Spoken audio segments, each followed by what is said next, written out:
할렐루야. 광야에서 일어난 일 6번째 시간입니다. 오늘은 르비딤에서 일어난 두 번째 사건인데요. 여러분, 첫 번째 사건 지난주에 우리가 배웠습니다. 이스라엘 백성들이 르비딤에 도착을 하자 물이 또 없는 겁니다. 역시 원망을 하게 되죠. 그때 하나님께서 그들의 사정을 아시고 모세에게 호렙산에 있는 반석을 치라라고 명령하시죠. 모세가 명령대로 했습니다. 그러자 반석에서 물이 나와서 모든 이스라엘 백성들이 물을 다 마시게 되었습니다. 모세가 그곳의 이름을 마사 또는 무리바라고 부르게 되었습니다. 자, 그리고 두 번째 르비딤에서 사건이 바로 아말렉과의 전쟁입니다. 아말렉이 이스라엘을 쳐들어왔습니다. 모세가 여호수아를 택해서 아말렉과 싸우게 했습니다. 그리고 자신은 아론과 훌을 데리고 산꼭대기로 올라갔습니다.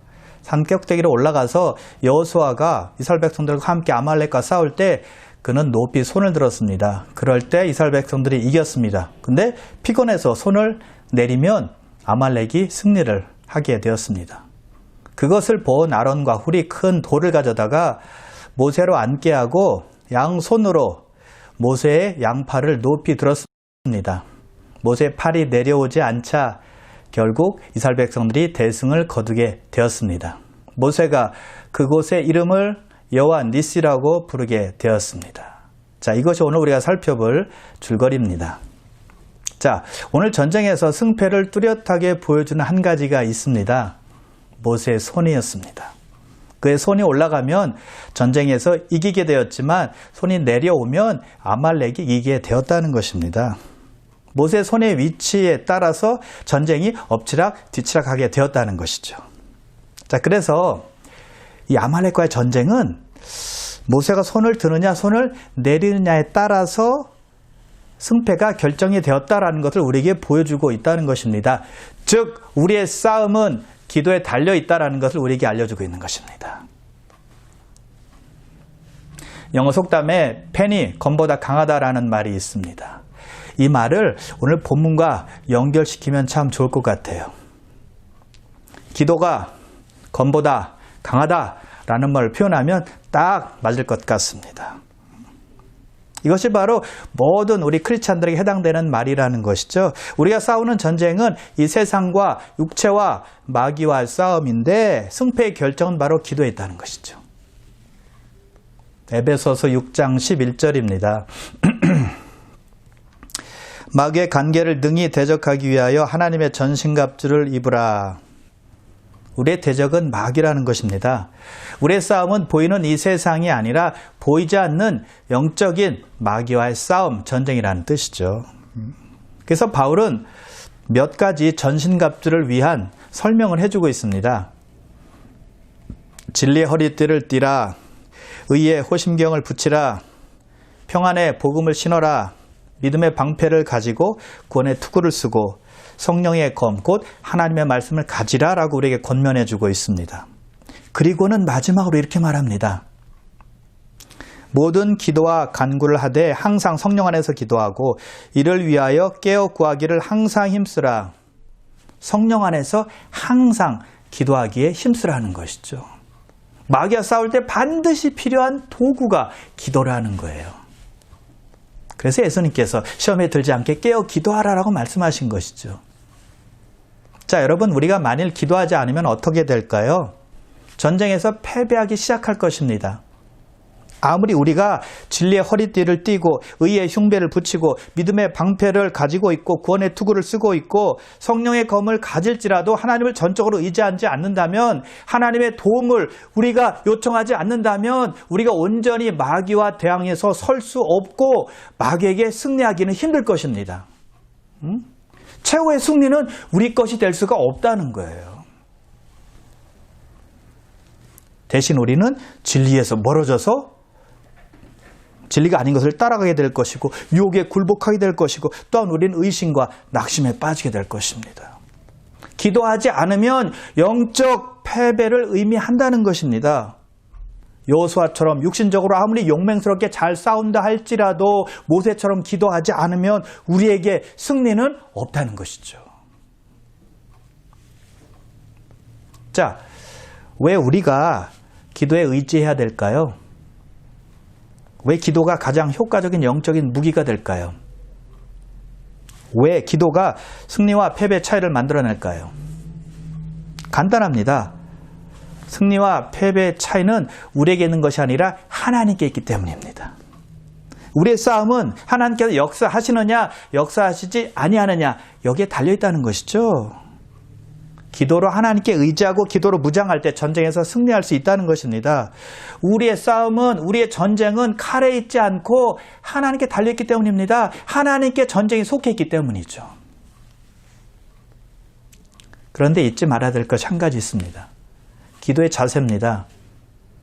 기도의 방법이나 기도의 모습이나 기도의 형태가 아니라 우리 마음의 자세가 아주 중요하다는 것입니다.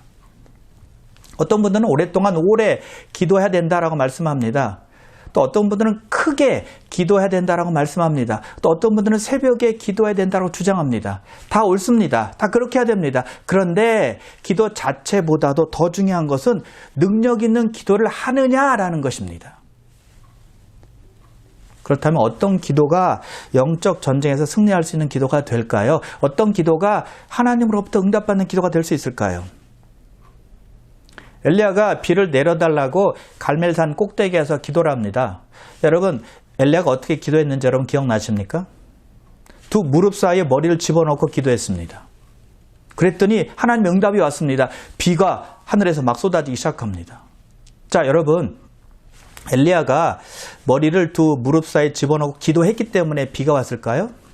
그런 방법 때문에, 기도의 자세 때문에, 기도의 모습 때문에, 기도의 어떤 파스처 때문에 하나님께서 그것을 보시고 응답하셔서 비를 내려주셨나요? 아니라는 것입니다. 그의 간절함 때문이었습니다. 오직 하나님만 의지하고 하나님이 아니면 안 된다라는 기도의 그 열심, 하나님만 의지하는 자세를 보고 응답하신 거예요.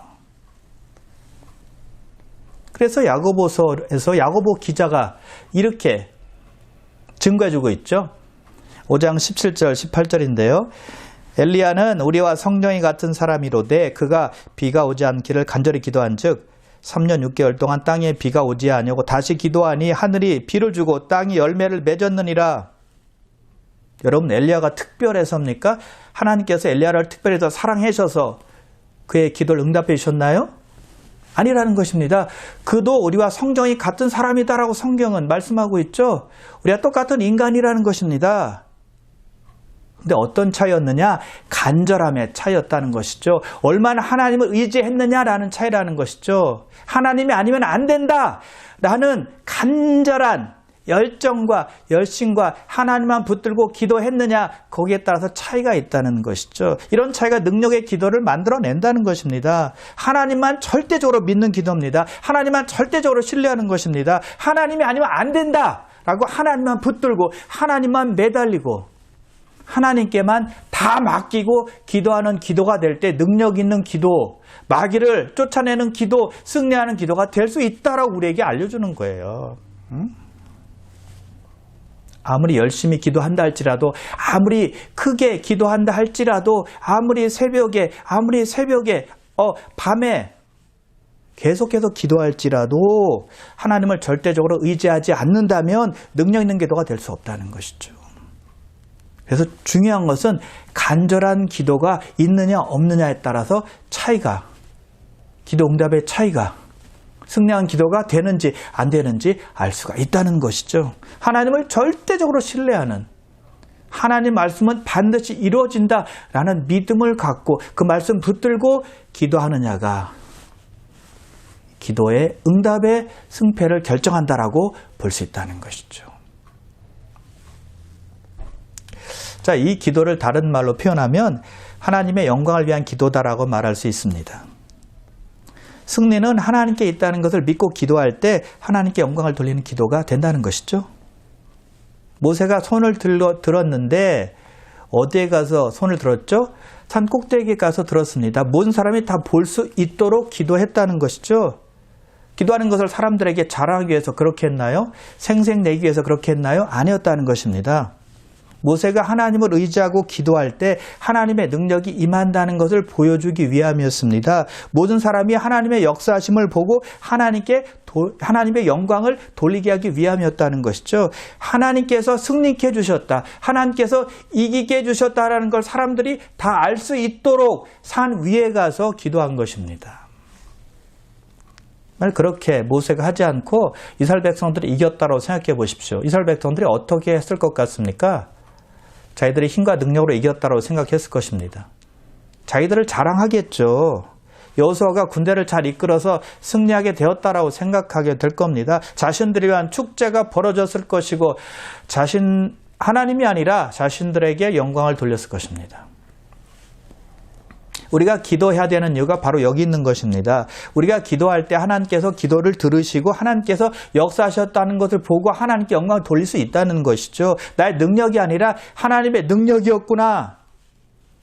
하나님께서 하셨구나 라는 것을 우리가 깨닫게 된다는 것이죠. 언제요? 우리가 기도할 때입니다. 믿음으로 기도할 때, 하나님 의지하고 맡기고 기도할 때 하나님께서 역사하시면 우리는 그 하나님의 역사를 보고 하나님께 영광 돌릴 수 있다는 것이죠. 그렇지 않으면 내가 잘나서 내 힘과 능력으로 된 거야 라고 은근히 속으로 자랑하게 되어 있습니다. 교만하게 되어 있다는 것이죠. 그래서 기도가 중요한 것은 기도하면 하나님께서 행하셨다는 것을 알고 하나님께 영광을 돌릴 수 있다는 것입니다. 그래서 하나님을 의지하는 기도는 하나님께 영광을 돌리는 기도가 될 수 있다는 것이죠. 그럼 여러분, 기도하실 때 여러분의 연약함을 그대로 고백하십시오. 인정하십시오. 그리고 나서 하나님의 말씀 붙들고 하나님 전적으로 의지하고 하나님을 신뢰하고 하나님께 맡기며 기도하는 것입니다. 그리고 간절하게 기도하는 것입니다. 그러면 하나님께서 응답하실 것이고 그러면 하나님께서 응답으로 말미암아 여러분을 통해서 영광 받게 될 것입니다. 자, 이미 우리는 몇 차례에 걸쳐서 이스라엘 백성들이 출애굽하고 나서 겪었던 일들을 살펴보았습니다.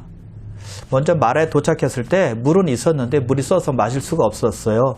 백성들이 모세를 원망합니다. 그리고 신광야에 도착했을 때 너무 배가 고팠습니다. 애굽에서 가지고 온 양식들이 이제 다 떨어지게 되었다는 것이죠. 그래서 또 모세를 원망했습니다.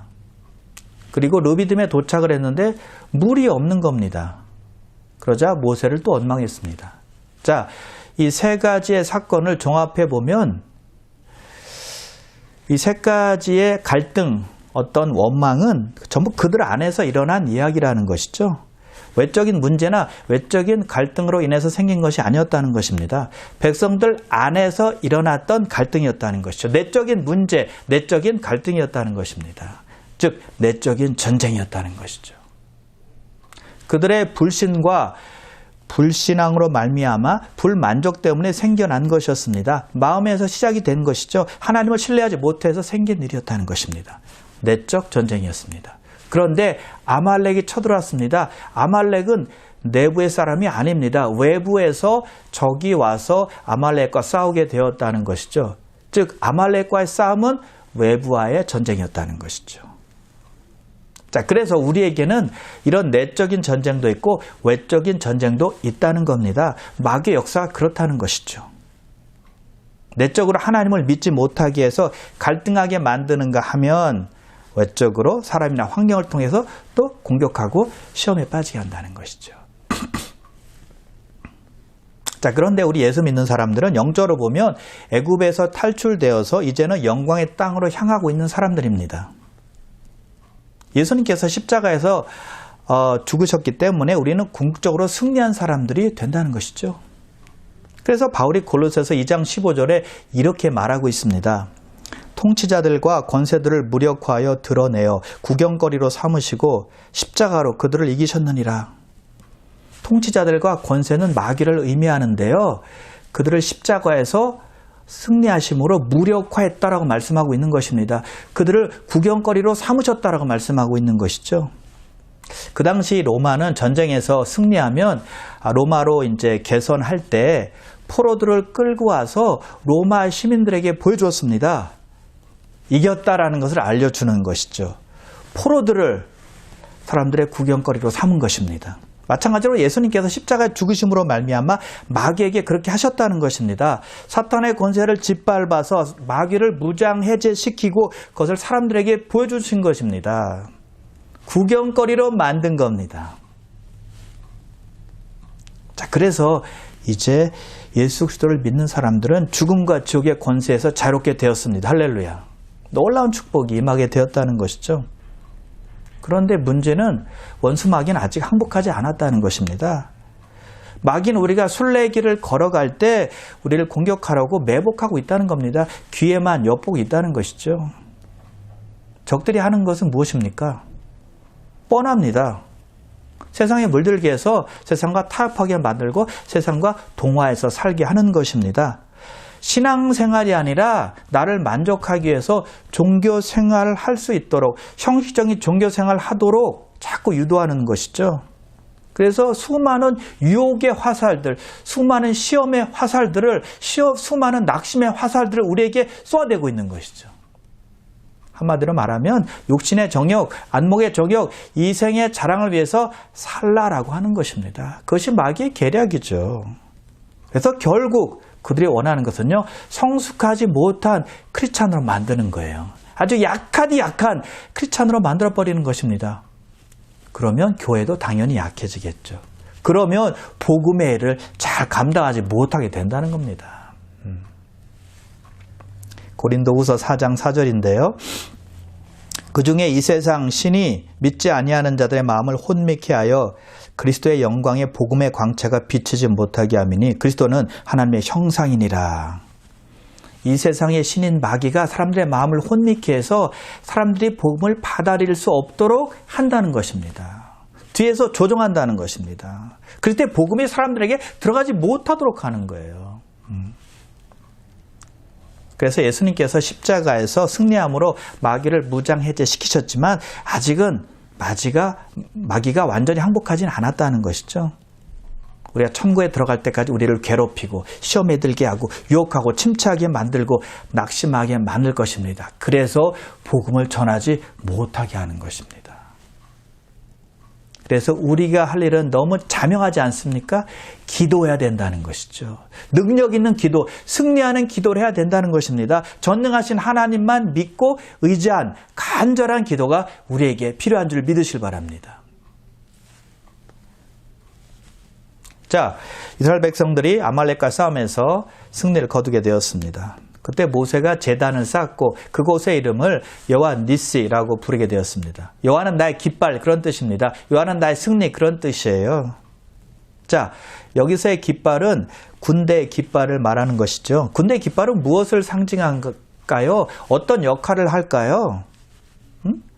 그 군대의 성격, 그 군대가 어떤 군대인지를 알려주는 것입니다. 그래서 군인들이 깃발을 볼 때마다 그들이 정체성이 무엇인지를 깨닫게 해주는 것입니다. 난 어떤 사람이구나, 내가 왜 이 군대에 와 있구나, 왜 전쟁에서 싸워야 되는지를 계속 알게 해준다는 것이죠. 정체성을 깨닫게 해주시고 리마인드 해주는 것이 바로 깃발의 역할이다라고 볼 수 있습니다. 그래서 깃발이 전쟁에서 군인들이 용기를 가질 수 있도록 해주는 것입니다. 그리고 어떤 담대함을 갖게 해주는 것이죠. 동기부여를 해주는 것입니다. 깃발을 보면서 힘을 얻고 희망을 갖게 되는 것이죠.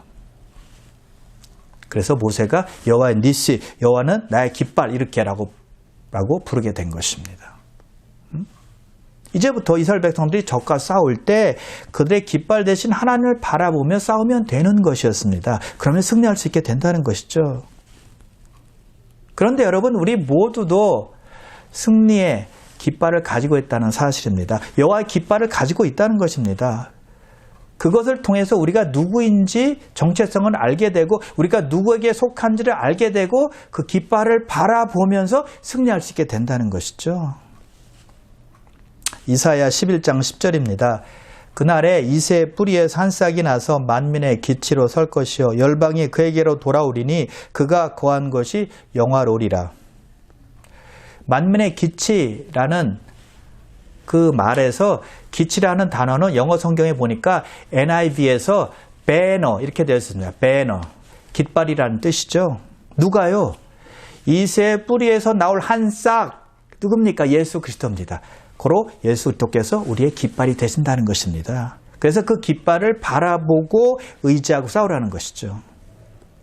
그래서 히브리서 기자는 우리에게 이렇게 권면해 주고 있습니다. 믿음의 주요 또 온전케 하시는 이인 예수를 바라보자. 깃발 대신 예수를 바라보라는 것입니다. 우리가 마귀의 공격을 받고 시험 받을 때, 침체되었을 때, 낙심이 되었을 때 우리 할 일은 예수를 바라보는 일이라는 것입니다. 왜요? 예수님께서 십자가에서 승리하셨으니까요. 그러면 우리도 승리할 수 있으니까요. 예수를 바라볼 때 우리가 힘을 얻을 수 있고 용기를 얻을 수 있고 또 지혜를 얻을 수 있고 담대함을 얻을 수 있어서 승리할 수 있게 된다는 것이죠. 그러면 사랑하는 귀한 성도 여러분, 여호와가 나의 깃발이라는 사실을 절대 잊지 마시고 우리를 승리케 해주시고 이기게 해주시는 예수님을 계속해서 바라보셔서 하나님 의지하고 하나님께 간절히 기도함으로 승리하셔서 여호와의 깃발, 승리의 깃발을 날리며 살아가시기를 주님의 이름으로 축원합니다. 기도했습니다. 하나님 아버지 감사합니다. 르비딤에서 아말렉과 전쟁을 통해서 우리에게 교훈을 주셨는데요. 모세가 기도하지 않았다면 여호수아가 아무리 열심히 싸워도 승리할 수 없었을 것입니다. 아버지 하나님, 우리도 그런 기도의 사람 되길 원합니다. 기도의 일꾼 되기를 원합니다. 하나님만 의지하고 하나님께 맡기고 하나님 말씀은 반드시 이루어진다라는 믿음을 가지고 간절하게 기도하는 믿음의 사람들, 기도의 사람들 다 될 수 있도록 역사하여 주시옵소서. 그래서 우리의 승리의 깃발 되시는 예수님을 바라보며 하나님 의지해서 승리의 깃발을 날리며 하나님께 영광 돌리며 살아가는 귀한 성도님들 다 될 수 있도록 하나님께서 인도하시고 역사하여 주시옵소서. 감사드리오며 예수님의 이름으로 기도드리옵나이다. 아멘.